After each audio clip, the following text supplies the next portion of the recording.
Bonjour à toutes, bonjour à tous. C'est le docteur Stéphane Gaillet de Strasbourg, médecin spécialisé en infectiologie et hygiène. Je n'ai aucun conflit d'intérêt, ni même lien d'intérêt avec l'industrie pharmaceutique ni les autres industries de la santé. J'ai toujours travaillé dans le secteur public, sans activité privée. Je souhaite vous informer, vous réinformer, aussi sincèrement que possible sur la Covid-19, son virus et l'épidémie.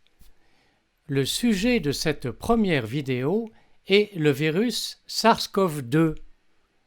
On a tous une idée plus ou moins précise de ce qu'est un virus.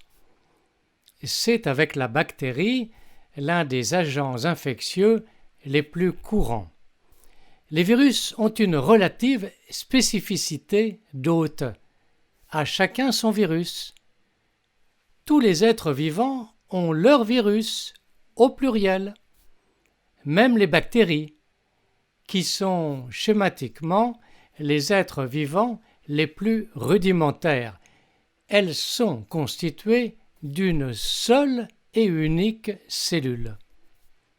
Or, le virus n'est pas de nature cellulaire, c'est une entité biologique infracellulaire, à la limite du monde vivant.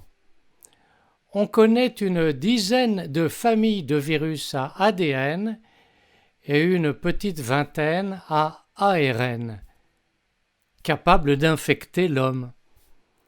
ADN et ARN sont les types respectifs de leur génome, de leur patrimoine génétique. Le génome des êtres vivants est toujours constitué d'ADN. Les coronavirus sont des virus à ARN. Leur taille est de l'ordre de 0,15 millième de millimètre. En volume, l'une de nos cellules peut contenir de l'ordre de 10 000 bactéries et 10 millions de virus. De nombreuses espèces de coronavirus infectent les mammifères ou les oiseaux. Chez l'homme, les coronavirus se sont longtemps limités aux infections bénignes, respiratoires et digestives. La première infection sévère à coronavirus est apparue en novembre 2002 au sud de la Chine, vers Canton.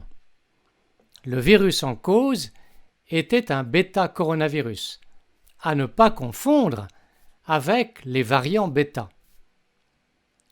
que l'on a appelé SARS-CoV, c'est-à-dire coronavirus du syndrome respiratoire aigu sévère. Le taux de létalité était en effet élevé, de l'ordre de 10%.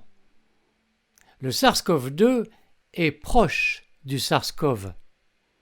Toutefois, il est infiniment plus transmissible à l'homme et infiniment moins létal, moins mortel.